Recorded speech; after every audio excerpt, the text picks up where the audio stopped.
Միքայել Սրբազանը 62-ամյակը դիմավորեց բանտարկված Շիրակի թեմի առաջնորդը հիվանդասենյակի պատուհանից օրհնել է իրեն շնորհավորելու համար հիվանդանոցի բակում շարական երկած հավատացյալներին։ Աստծո բյուր օրհնությունը բոլոր իմ սիրելիներին։ Արշակ Սրբազանի հայրենի գյուղում աղոթում են Մայրաթորի դիվանապետի ազատության համար։ Դատական սկանդալը չի խամրեցրել Արշակ Սրբազանի հարգանքը։ Մի 100 մետր քայլում էր, երբ մի 10-15 հոգի մարդ էր հավաքում շուրջը արդեն։ Փաշինյանը կոչ է անում բոյկոտել հայ առաքելական եկեղեցու պատարակները։ Նա թույլատրում է ինչ-որ մարդկանց բողոք արտահայտել, երբ պատարակի ժամանակ հնչի վեհափառի անունը։ Պետք է արտահայտենք այդ վերաբերմունքը։ Եվ մոլդովական սցենարը կխաղարկվի հայաստանյան ընտրություններում։ Հայաստան խմբակցության պատգամավոր Լևոն Քոչարյանը հայտարարում է մեր ներքին գործերին եվրոպական միջամտության մասին եւ վստահություն հայտնում, որ մոլդովական սցենարը հաջողություն չի ունենա Հայաստանում։ Ինչ նրանց մոտ ստացվել է անել Մոլդովայում, Հայաստանում չի հաջողվելու։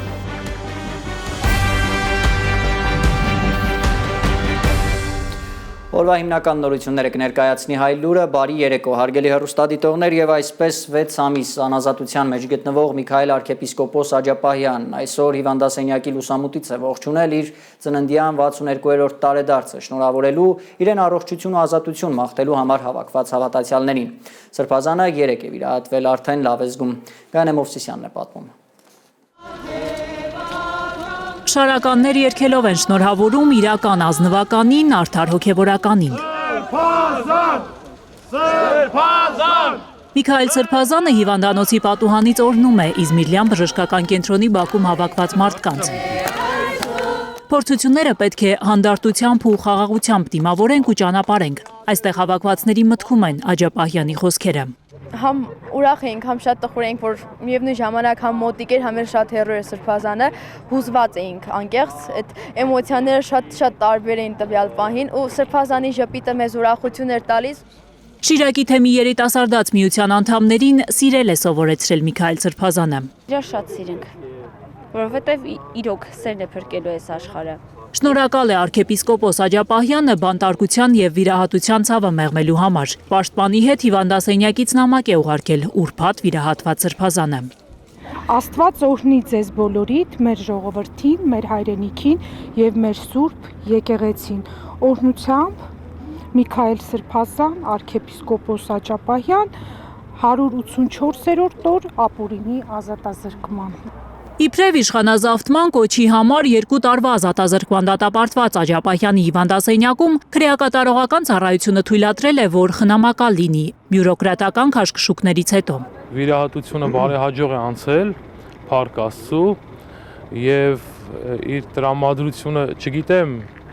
չեմ խոսել բնականաբար, բայց կարծում եմ իր տրամադրությունը իր բնավորության համաձայն պիտի լինի մարտական, նաեւ ցավով ողողված, որովհետև ինքը կուզեր ոչ թե այսօր անկողնում պարկած լիներ, այլ ինքը կուզեր վստահաբար դուրսը լիներ, աղոթքի կանգնած լիներ, օրհնությունը բաշխեր մեզ եւ իր զավակներին։ Ծննդյան օրերին իր աչը համբուրելու գնացած հոգևորականներին օրհնում էր Սրբազանը։ Այսօր իրենց տեղը չեն գտնում թեմում։ Բայց ամուր է թեմը ու դա ապացուցել են հրաժարվելով պատարակ մատուցել Փաշինյանի համար, ասում են հավաքվածները։ Բոլորի սրտում թախիծ կա միանշանակ, անգամ տոնախմբության ընթացքում բոլորի սրտում թախիծ կա եւ բոլորի սրտում աղոթք կա, բայց մեր Սրբազանը շատ ուժեղ է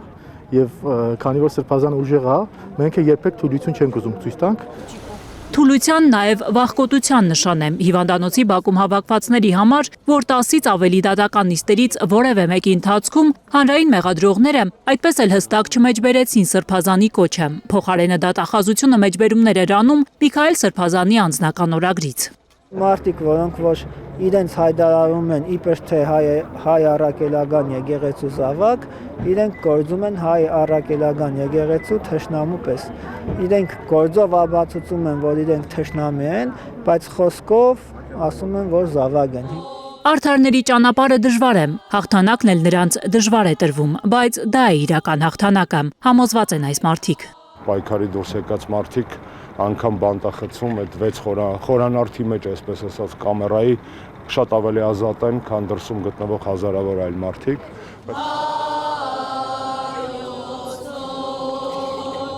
Միշտ հայ առաքելական եկեղեցին եւ հայ ազգի տարբեր խնդիրները հայտնվել են գեոպոլիտիկ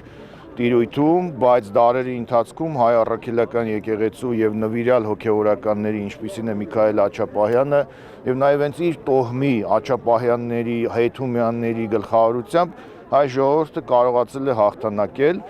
Աջապահյանին միայն առողջություն են մաղթում հավաքվածները, նա ուրիշ ոչ մի բանի կարիք չունի։ Գանա Մովսիսյան, Արաքել Օհանյան, Հայլուր։ Հոգևոր եղբորը շնորհավորել են նաև կալանավորված Բագրատ եւ Արշակ սրբազանները, նրանք նամակ են հրապարակել ԱԱԾ մեկուսարանից։ Տավուշի թեմի առաջնորդն ու Մայրաթորի դիվանապետը կատարյալ առողջություն, անսասան կամք, աննկուն հավատ եւ ամբողջական սեր են մաղթում Միքայել Սրբազանին, նաև որ հաջորդ տարի ծննդյան տարեդարձը նշեն սրբազանների բարերով չարիքից ազատ Հայաստան աշխարհում։ Մեր կալանավորված, բայց ազատ, բանտված, բայց չսահմանափակված, զնդանված, բայց չծնկած պայմաններից մեր սերը, ողջույնը եւ շնորհավորությունները քեզ մաղթում ենք, մեր Տիրոջ զորությունը, առաջնորդությունը եւ օրհնությունը։ Կարդում ենք Բագրատ եւ Արշակ սրբազանների նամակում։ Գյումրիից եւս շնորհավորանք ունի Միքայել Սրբազանը։ Քաղաքապետարանը հրապարակել է Գյումրիի կալանավորված քաղաքապետ Վարդան Ղուկասյանի ուղերձը Սրբազան օրը։ Ղուկասյանն ու թիմը առողջություն, արևշատություն եւ ազատություն են մաղթում թեմի առաջնորդին։ Մեջբերեմ։ Մաղթում ենք րոպե առաջ ազատում ԱԱԾ մեկուսարանից, որտեղ նա գտնվում է հանիրավի, որպես օրվա իշխանությունների հերթական հալածյալ եւ քաղաքական բանտարկյալ։ Մեջբերման ավարտը։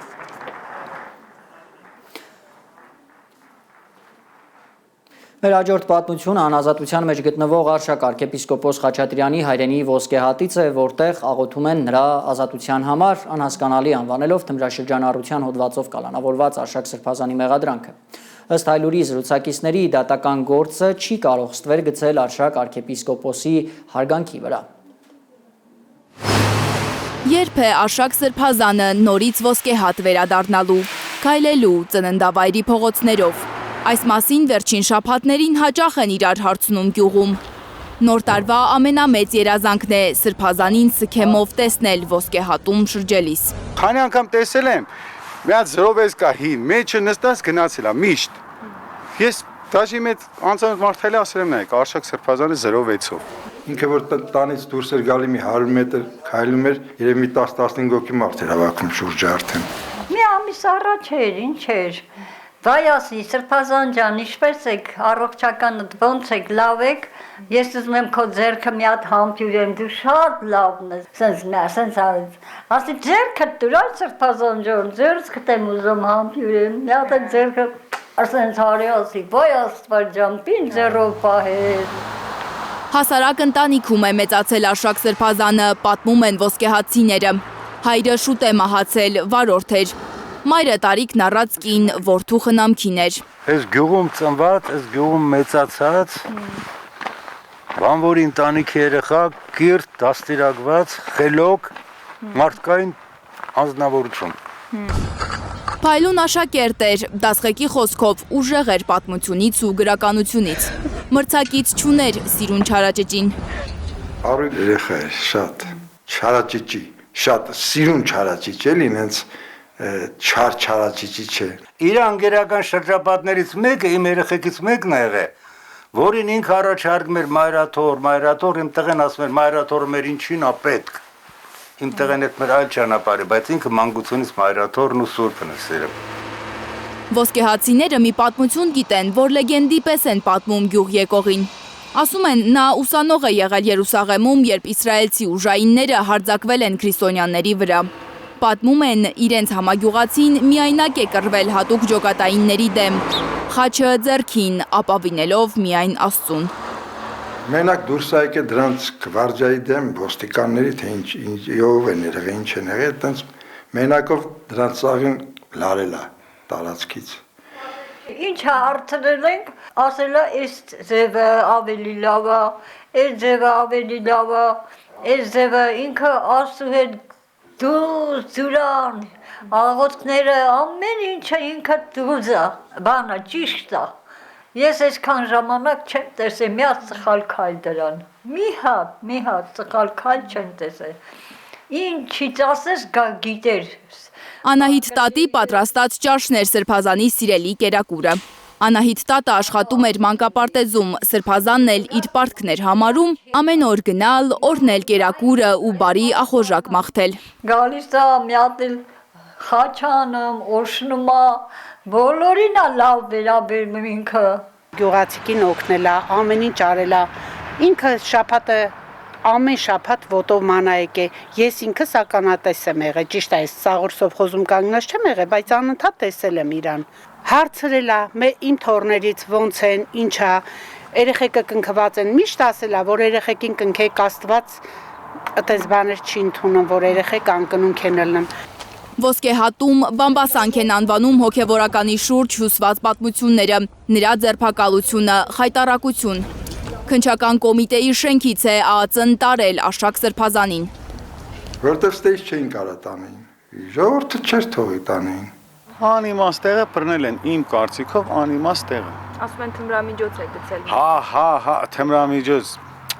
Հետո հասելով չի։ Դե սա հասկանում են, որ Սարքովի է։ Ցավ, զայրույթ, ամոթ իրար են խառնվել։ Այդ ինչ է արել Արշակ Սրբազանը, որ ԱԱԾ նկուղում են պահում, չեն հասկանում հոգևորականի հայրենի գյուղում։ Ցավում եմ, շատ եմ ցավում։ Ոչ թե ցավում եմ, այլ դողում եմ։ Նույնիսկ մրսում եմ դրանից։ Հիմա էլ անունը տվեց աչքերս լցվում։ Ոսկե հատում կասկած չունեն, թե որն է Արշակ Սրբազանին ազատությունից զրկելու իրական պատճառը։ Արշակ Սրբազանի ելույթը ցեղասպանության մասին, որպես հոգևոր բարձրաստիճան անձնավորություն, ինքը հայտարարեց, որ ցեղասպանություն է եղել հայ ազգի հանդեպ այս բաները եւ այլ այդ անմոռանալի բաները մեր վարչապետին դուր չեկավ։ Կոմպրոմատների ենթարկվող չէ Արշակ Սրբազանը, համոզված են ոսկե հատում։ Ասում են նա հայրենասեր է, իսկ հիմա բանտախուցն է հայրենասերների տեղը։ Որևէ դրական տեղաշարժ։ Էլի շատ հայրենասեր մարդիկ չեն ենթարկվի, ոչ մի բանի, իրանք կմեռնեն, բայց չեն գնա այդ քայլին։ Ինչ է ինքը իր ընտրած ուղին ինքը դավաճանի ինքը իրան, չի կարալ լինի այդպես բան։ Մանավանդ Արշակ Սրբազանը։ Բնավորությունը մարդու հետ ծնվում է, հասկանում ես, ինքը բնավորությամբ այդպեսին է ծնվել։ Հիմա այդ բնավորությունը ավելի իր մոտ զարգացել է։ Զարգացել է, հասել է մի գագաթնակետի, որ ինքը ի վիճակի չի ենթարկվելու, եթե իր ուղեղը, իր սիրտը, իր էությունը դատում չի։ Այս ամանորին ամեն տարվա պես տոնական տեսք չեն տվել ոսկե հատին։ Գյուղի ոսկի ավանդույթներից մեկից զրկված են այս տարի։ Սրբազանը ավետարան ու բարի խորհուրդներ չի բաժանում տնետուն։ Գնացեք սա գյուղերը նայեք, ուրախ նոր տարին են դիմավորեմ, իսկ մեր գյուղից բռնել տարին նստեցել են անիմաստ տեղը, որ ինչ։ Ես ցանկանում եմ միայն ու միայն ազատություն։ Մեր Արշակ Սրբազանին։ Լանա Համբարձումյան, Հենրիկ Համազասպյան, Էլեն Յահինյան, Հայլուրի համար։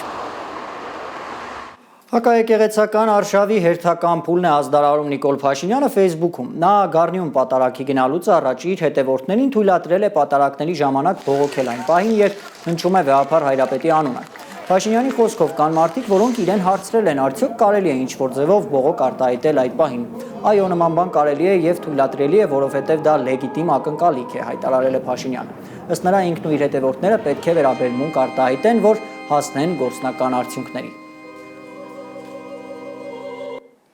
Բաքվում Արցախի ռազմաքաղաքական ղեկավարության շինծու դատաքննությունն ավարտվել է։ Այս եւ մի քանի այլ թեմա քննարկենք Հայլուրի տարածաշրջանային վերլուծաբան ադրբեջանագետ Արման Բադալյանի հետ։ Բարի երեկո, Արման։ Բարի երեկո, Ալբերտ։ Արման, դատարանն արդեն անցել է խորհրդակցական սենյակ վճիռներ կայացնելու։ Արդյոք հայտնի է թե երբ կհրապարակվեն որոշումները։ Դատական վճիռների հայտնելու մասին վերջնական օրը դեռ հստակ չէ, սակայն ենթադրվում է, որ դատավճիռից մինչև վճիռի հրապարակման օր Բաքուն կփորձի ժամանակ ձգձգել։ Ընդհանրապես ենթադրվում է նաև, որ Ալիևը ինքը վաղուց արդեն կայացրել է որոշումները, սակայն սպասում է Բաքվի համար աշխարհաքաղաքական առավել հարմար պահի, որպեսզի դրանք հրապարակվեն։ Մի խոսքով կարելի է եզրակացնել, որ Արցախի ռազմաքաղաքական ղեկավարության որոշումները մինչև վերջին պահը Ալիևը օգտագործելու է որպես հաղթաթուղթ իր ձեռքին։ Արման, անդրադառնալով բուն դատավարությանը, ինչ ես կարծում, Ադրբեջանի իշխանությունը հասավ իր նպատակին ցույց տալ, թե Արցախի ղեկավարները զղջում են իրենց, այսպես ասած, հանցավոր անցյալի համար։ Կարծում եմ ոչ Ալբերտ, անգամ պետական տոտալ վերահսկողության տակ գտնվող ադրբեջանական մամուլից ստացված ժլատ տեղեկություններից կարող ենք ենթադրել, որ Ադրբեջանի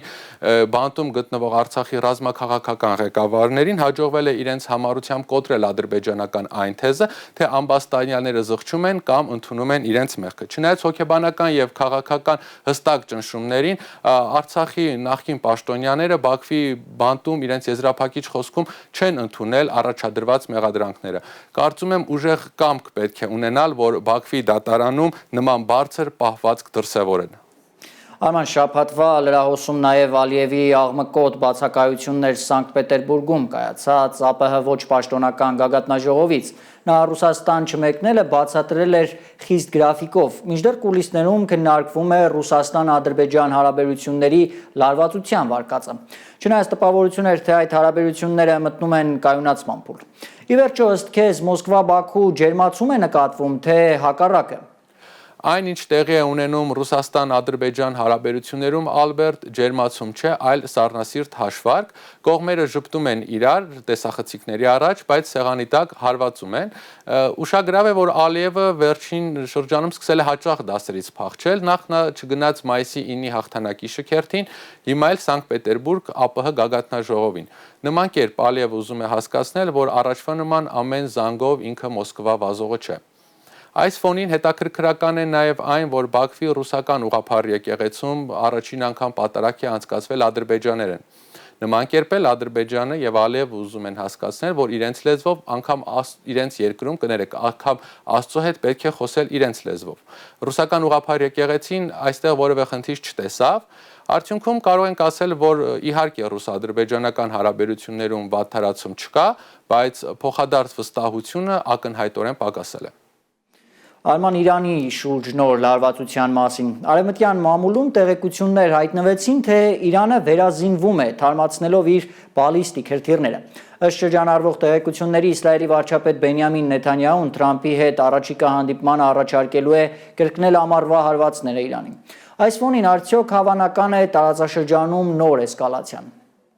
Ալբերտ, պետք է նկատի ունենալ, որ ինչպես նշեցի, տեղեկությունը տարածվել է արևմտյան լրատվամիջոցներով, իսկ թեման ակտուալ դարձավ այն ժամանակ, երբ իրանական լրատվամիջոցները մի քանի օր առաջ գրեցին, որ Իսլամական հեղափոխության պահապանների կորպուսը մի քանի քաղաքներում զորավարժություններ են անցկացրել։ Թեմային անդրադարձավ սրանի պատասխան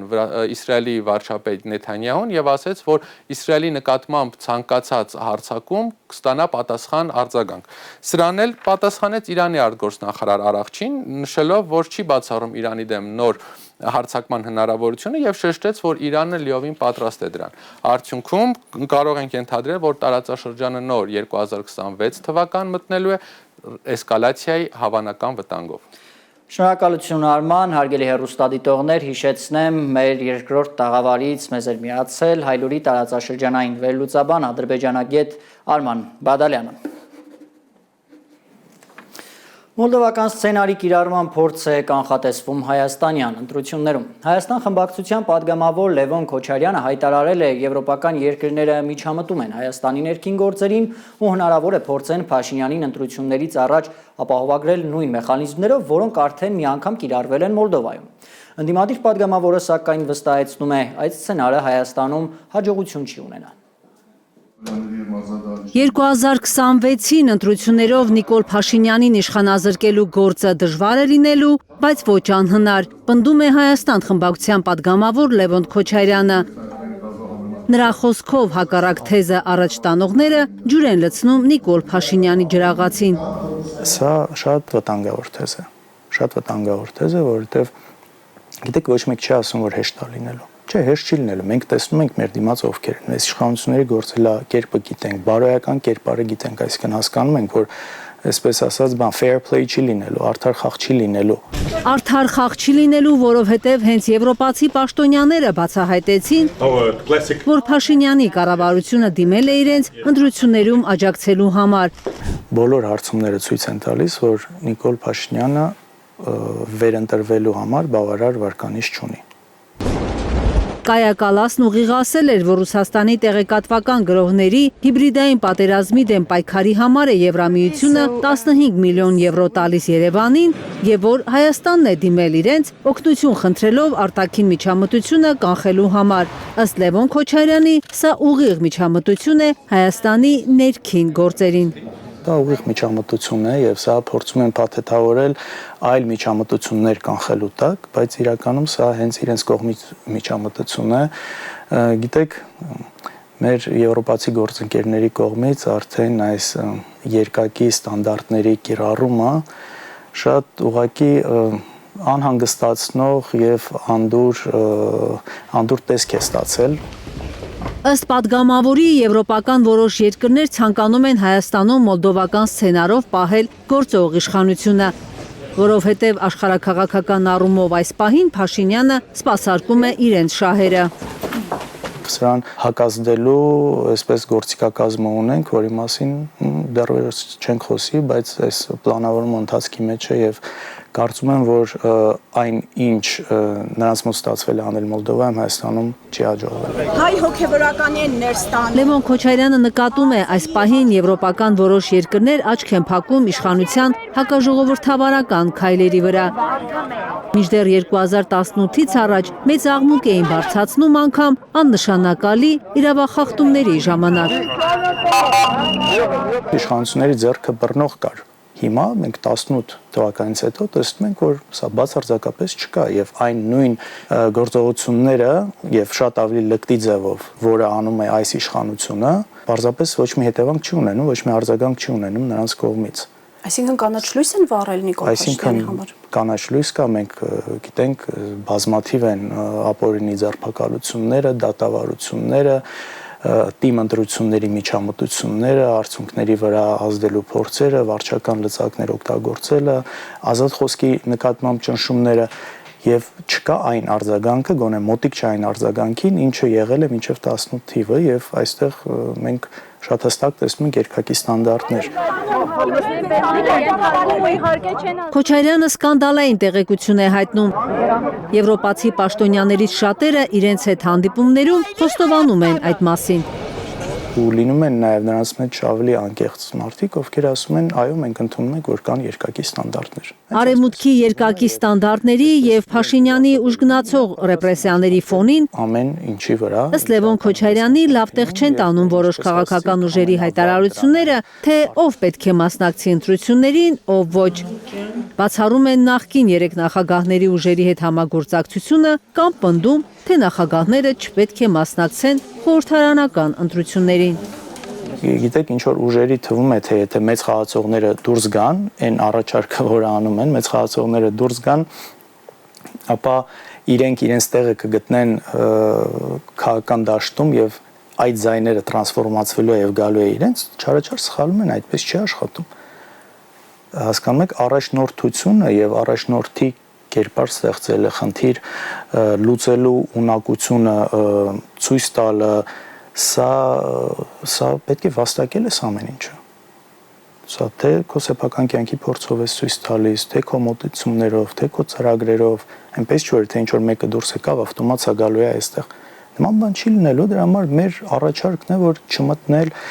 այդ ոչ միտեղ չտանող խոսակցությունների մեջ։ Ընդդիմադիր падգամավորը կանխատեսում է 2026-ին էլ, ինչպես 2021-ին, Փաշինյանը նորից փորձելու է խաբել ժողովրդին։ Ժողովրդի հետ շփումներում միշտ դա են ասում, եթե չեն ցանկանում նորից հիասթափվել, 2026-ի հունիսի 7-ին պետք է մերժեն Փաշինյանի թիմին։ Մենք մյուս տարի ունենք բացառիկ հնարավորություն այդ սուտ խոսացող, խառնակիչ, գցող մարդուց ուղղակի ձերբազատվելու։ Կարնե Մանգասարյան, Էլեն Յահինյան, Հայլուր։ Ամանորի նախաշեմին խորհրդարանի Հայաստան խմբակցության падգամավորները այցելել են առաջնագից, եղել մարտական դիրքերում։ Հայ զինվորը ինչպես միշտ անսասան կանգնած է սահմանին, մենք էլ պետք է ապահովենք ամուր թիկունքը, գրել է Հայաստան խմբակցության падգամավոր Կարնիկ Դանիելյանը, որը իր գործընկերների հետ եղել է Տավուշի մարտական դիրքերում։ Մարտական դիրքեր այցելությունից լուսանկար է հրապարակել նաև Արթուր Խաչատրյանը։ Այցելեցինք առաջնագից, եղանք մարտական դիրքերում, զրուցեցինք զինվորների ու հրամանատարների հետ։ Պինդ են, ամուր են, վճռական են, կանխել թշնամու ցանկացած սադրանք, գրել է падգամավորը։ Գեղամ Մանուկյանը նույնպես լուսանկար է հրապարակել առաջնագծից։ Հայաստան խմբակցության падգամավորը զինվորներին այցելել է падգամավոր Արգիշտի Գևորգյանի եւ դաշնակցական Գոռ Սարգսյանի հետ։ Ըստ Մանուկյանի նրանց համար հոգեբանորեն դժվար այց է եղել։ Եվ Արգիշտի Գևորգյանը եւ Գոռ Սարգսյանը 44-օրյա պատերազմում եղել են Եղնիկներում եւ Տոնաշենում։ Իսկ հիմա մեր առաջնագիծն անցնում է Ջերմուկով, այն էլ թշնամու կողմից օկուպացված հատվածներով, գրել է Գեղամ Մանուկյանը։ Հարգելի հեռուստադիտողներ, այժմ այն մասին, թե ինչ ունենք թողարկման երկրորդ հատվածում։ 500-ից ավելի ռուսական անօթաչու գրոհել է Կիև, ըստ Ուկրաինայի նախագահի, սա Մոսկվայի պատասխանն է Միացյալ Նահանգների պատերազմը դադարեցնելու առաջարկին։ Ցանկալի է գտնել հնարավորություն ամեն ինչ քննարկելու համար։ Վենեսուելայում կառավարման ճգնաժամի մասին են ահազանգում ամերիկացիները, իսկ Թրամփը շարունակում է նավատորմ ուղարկել Կարիբյան ծով։ Վենեսուելայում ղեկավարություն կա։ Կյանքը վտանգելով փողոցն անցնող այգեստանցիները հետիոտնային անցում են ուզում, քաղաքապետարանի պարզաբանումը պարզ չէ բնակիչների համար։ Մի երկու հոգով է տաս, մեկը դեմի մայթից նա է տենա մաշնա չկա, նոր ասի անցի կամ մի անցի։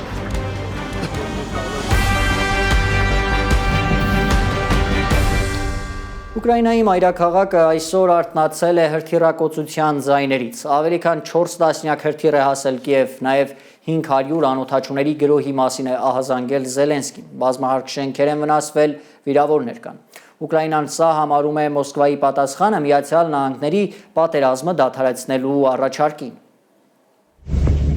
Ռուսական անօթաչու թռչող սարքերի լայնածավալ հարձակմանն են ենթարկվել Կիևն ու հարակից շրջանները գիշերը։ Դարնիցկիի շրջանում 24 հարկանիշ շենքին է բախվել դրոնը, վերևի հարկերը վնասվել են։ Մեկ այլ թռչող սարք Դնեպրոպետրովսկի բարձրահարկերից մեկին է բախվել։ Սոլոմյանսկում հանրակացարան է վնասվել։ Կիևի մարզի ղեկավարը Բելոցերկովսկի շրջանում մեկ կնոջ ու մի տղամարդու վիրավորվելու մասին է հայտնել։ Վիշգորոդ քաղաքում նույնպես տուժածներ կան։ Առավոտյան էլ է շարունակվել դրոնային գրոհը։ Ըստ Զելենսկիի 500 ԱԹՍ եւ 40 հրթիռ են ռուսները արձակել Կիևի ուղղությամբ, այդ թվում կինժալ հրթիռներ։ Պատերազմը դադարեցնելու Վաշինգտոնի առաջարկին այսպես է պատասխանում Մոսկվան, ասում է Զելենսկին, մեղադրում Պուտինին Միացյալ Նահանգներ Ռուսաստան բանակցային պայմանավորվածությունները խախտելու համար։ Ավելի վաղ Ուկրաինայի նախագահը հայտարարել էր, որ 20 կետանոց ծրագիրը 90%-ով պատրաստ է։ Նա նաև նշել էր, որ տարածքների եւ անվտանգության երաշխիքների հարցը անպայման կբարձրացնի Կիրակի իր ամերիկացի գործընկերոջ հետ հանդիպման ժամանակ։ 20 կետանոց ծրագիրը, որի վրա մենք աշխատում ենք, 90%-ով ավարտված է։ Մեր խնդիրն է ապահովել, որ ամեն ինչ 100%-ով պատրաստ լինի։ Դա հեշտ չէ եւ ոչ ոք չի ասում, որ այն անմիջապես 100%-ով պատրաստ կլինի։ Անվտանգության երաշխիքների վերաբերյալ կան մի քանի փաստաթղթեր եւ ցանկալի է գտնել հնարավորություն ամեն ինչ քննարկելու համար։ Միացյալ Նահանգներում են հանդիպելու Զելենսկին ու Թրամփը։ Ուկրաինայի նախագահը պատրաստվում է Սպիտակ տան ղեկավարի հետ խոսել նաև Զապորոժիեի ատոմակայանի մասին։ Զելենսկին գոհ է բանակցային գործընթացում ուկրաինական բանակի մասին կետից։ Դա ըստ նրա անվտանգության երաշխիքն է, որ Կիևը ստացել է Վաշինգտոնից։ Թերեզա Կադաևչյան, Էլեն Յահինյան, Հայլուր։ Ուկրաինայի մայրաքաղաքի գրոհի պատճառով անվտանգության միջոցառումների մասին է հայտարարել Լեհաստանը։ Ըստ BBC-ի Վարշավան կործանիչներ է բարձրացրել Ուկրաինայի հետ սահմանին։ Անգլիական լրատվամիջոցը հայտնում է, որ Լեհաստանի զինուժը կանխարգելիչ գործողություն է անվանում կործանիչների տեղակայումը։ Կարակասում կառավարման ճգնաժամ է, սա վերջին օրերին ամերիկյան լրատվամիջոցների հիմնական գլխագիրն է։ Վենեսուելայում կառավարման ճգնաժամի մասին փորձագետների հայտարարություններն այնքան արագ են տարածվում, որքան ամերիկյան ռազմանավերը Կարիբյան ծովում։ Թեև Վաշինգտոնը թմրամիջոցների դեմ պայքարով է արդարացնում իր նավատորմի գործողությունները, Մադուրոն վստահ է, որ Թրամփը պարզապես իրեն է թիրախավորել։ Օղակը սեղմվում է Վենեսուելայի շուրջ։ Թմրամիջոցների դեմ պայքարի անվան տակ Կարիբյան ծովում Վենեսուելայի ափերի մոտ Թրամփի կառավարության ռազմական միջոցների տեղակայման ֆոնին Վենեսուելայում կառավարման ճգնաժամի խորացման մասին լուրեր են տարածում ամերիկյան լրատվամիջոցները։ Վիրտուալ իրականության կեղծում Վաշինգտոնի քարոզչությանը նախագահ Մադուրոն սրտնեղած է արձագանքում։ Միացյալ Նահանգների լրատվամիջոցներ, լսեք ինձ։ Միացյալ Նահանգների սոցիալական հաղորդակցողներ, ովքեր այդքան շատ են գրում Վենեսուելայի մասին եւ չգիտեն Վենեսուելան։ Այնտեղ ղեկավարություն կա։ Արտաքին կառավարման մոդելների պարտադրումը մերժում է Կարակասը։ Վենեսուելան գաղութ չի լինի, եզրափակում է տարեվերջյան ելույթը Մադուրոն։ Անհնար է, որ Միացյալ Նահանգներում ազդեցիկ ուժերը ստեղծեն վիրտուալ իրականություն եւ Բոլիվարի Վենեսուելային պարտադրեն գաղութային եւ ստրկացման մոդելը։ Նրա բնական պաշարները գողանալու համար։ Դա անհնար է։ Վենեսուելան պատրաստ է երկխոսության, եթե այն հիմնված է փոխադարձ հարգանքի եւ ինքնիշխանության ճանաչման վրա, ասում է Վենեսուելայի նախագահը իր կաբինետի նախարարներին վերջին անգամ զգուշացնում։ Միացյալ Նահանգները ոչ թե իրեն Մադուրոին է ուզում իշխանազրկել, այլ ցանկանում է տիրանալ Վենեսուելայի ոսկուն եւ նավթին բնական պաշարներին։ Թրամփի մեղադրանքները, թե Վենեսուելան գողացել է ամերիկյան նավթը, զուրկ են պատմական եւ իրավական հիմքերից, պնդում է վենեսուելացի էներգետիկ փորձագետը։ Երբ 75 թվին նախագահ Կարլոս Անդրես Պերեսը ազգայնացրեց Վենեսուելայի նավթարդյունաբերությունը, հյուսիսամերիկյան եւ եվրոպական բոլոր ընկերությունները փոխհատուցում ստացան։ 90-ականներին այդ ընկերությունները նորից են դիմել Կարակասին վերաբացվելու համար, բայց Վենեսուելայի իշխանությունը դեմ է եղել կիսել երկրի բնական պաշարները արտաքին ուժերի հետ։ Օսվալդո Ֆելիցոլան չի բացառում, որ Միացյալ Նահանգները նավթին տիրանալու համար կներխուժի Վենեսուելա։ Թերեզա Կադաևչյան, Էլեն Յահինյան, Հայլուշ։ 5 տասնյակից ավելի մեքենաների շղթայական վթար է եղել Ճապոնիայում, 2 զոհի մասին են հաղորդում այդ երկրի լրատվամիջոցները, 26 մարդ վիրավոր են։ Ճապոնական ոստիկանությունը հայտնում է, որ նախ 2 բեռնատար է բախվել, ինչից հետո մեքենաները չեն կարողացել արգելակել եւ 50-ից ավելի մեքենաներ բախվել են իրար։ Բեռնատարների բախման հատվածում հրդեհ է բռնկվել, ավելի քան 15 մեքենա այրվել է, ավելի քան 5 ժամ է տևել հրդեհաշիջումը։ Վերադառնանք Հայաստան, գիշերը շղթայական վթար է եղել Երևանում, մեկնանց 40-ի սահմաններում Կոմիտաս Վաղարշյան խաչմերուկում 5 մեքենա է բախվել, որոնցից մեկը շտապօգնության մեքենա։ Շամչյանը հայտնում է, որ 5 մարդ հոսպիտալացվել է, 2-ը երեխաներ են։ Եվ Սարալանջի փողոցը Այգեստան թաղամասի բնակիչները հատում են վազելով, հետիոտնային անցում չկա, վարորդները հաճախ չեն կանգնում, իսկ դպրոցում անկապարտեզ գնացող երեխաները ստիպված են փողոցը անցնել սարսափելով։ Քաղաքապետարանի պարզաբանում են, պարզ չէ բնակիչների համար։ Վախից վազելով են անցնում Երևանի Սարալանջի փողոցը Այգեստան թաղամասի առաջին նրբանցքի բնակիչները։ Հետիոտնային անցում չկա, վախենում են, որ իրենց չեն նկատի վարորդները, կամ կնկատեն, բայց չեն կանգնեցնի մեքենաները, ինչպես հաճախ է լինում։ Մարդիկ անցնում են համ իրանց կյանքի, համ առողջության վտանգ սպառնալով, դրա հետ մեկտեղ ստեղծում են վարորդների համար վթարային իրավիճակներ։ Բնակիչները դիմել են քաղաքապետարան, խնդրելով հետիոտնային անցում սարքել, որ անվտանգ լինի երեխաների դպրոցի ու մանկապարտեզի ճանապարհը։ Մուշեղ Խալաթյանին քաղաքապետարանից վստահեցրել են, գալու են բնակիչների հետ հանդիպեն, քննարկեն, գրավոր են մերժել 2 պատճառով։ Հայտնում են, որ ճանապարհային երթևեկության, անվտանգության, ապահովման նկատառումներից ելնելով եւ տեղանքի անհարմարության պատճառով ձեր առաջարկը հնարավոր չէ բավարարել։ Հիմա խնդրում եմ թող ինձ ասեն, ստեի անվտանգության որ կանոններից ելնելով, որ ստեղ չեն ընդառաջը իմ դիմումը։ Մուշեղ Խալաթյանը հուշում է քաղաքապետարանին, թե անցումների քանի տեսակ կա։ Եթե մարդիկ չգիտեն անցումների քանի տեսակ է լինում, ես կարամ ասեմ, վերն անցում է լինում, եթե հետնյոտային անցումը իրանց նպատակը հարմար չի։ Գետն անցում է լինում ու վերջի վերջո հետնյոտային անցում է լինում, որը կարող է կարգավորվի սվետաֆորի միջոցով։ Մեկ այլ խնդրանքով էլ Նոր Քմարաշի թաղապետարանին են դիմել, որ թաղամասի առաջին նրբանցքի սկզբնամասում աղբաման դնեն։ Աղբը թափելու համար մարդիկ ստիպված են լինում 4 անգամ անցնել փողոցը, որովհետև հնարավոր չէ այս նեղ ու հողով ծածկված մայթով քայլել։ Պետք է անցնեմ ստե էսյանի մայթով, Գնամ ընդ գցեմ, անցնեմ նորից մի հատ գցեմ, նորից գամ Բախտդ կբերի ավտո չիլնի կանցնես, բախտդ չի բերի հայ լրվելու ես այդտեղ։ Կամ պետք է մի երկու հոգով եթաս, մեկը դեմի մայթից նայ տենա մաշնա չկա, նոր ասի անցի կամ մի անցի։ Թաղապետարանից ուղղորդել են քաղաքապետարանի աղբահանության եւ սանիտարական մաքրում հիմնարկ։ Բնակիչները ներկայացրել են խնդիրն ու առաջարկել, որ թաղամասի այս հատվածը քանդեն, տեղ բացեն ու աղբաման դնեն։ Ասել են, էսի բանա Պարկովքի խնդիր կա, չեն կարող ձեր դիմում բավարենք, բայց Զարմանում են մարդիկ, եթե աղբահանության մեքենան կայանելու խնդիր կա, ինչպես է, որ նույն ճանապարհին մի քիչ վերև աղբաման կա դրված։ Ամբողջ թաղի համար մի հատ աղբամանա դրած ու բոլորը սնայպերներ են։ Գալիս են ընդերից դուրս են գալի, որպեսզի մահաց ու վտանգներ չլինի, կանգնում են ստեղ ու շապրտում են, լավ սնայպերություն է կատարվում։ 10 անգամ աչու ձախ նայելով են մարդիկ ճանապարհն անցնում։ Թաղամասում տարեցներ էլ կան, որ չեն կարող արագ անցնել, ստիպված երկար են սպասում։ Հայկ Ավանեսյան, Նորայ Շարբաթյան, Հայլուրի համար։ Հարգելի հեռուստադիտողներ, շնորհակալություն ուշադրության համար, կհանդիպենք։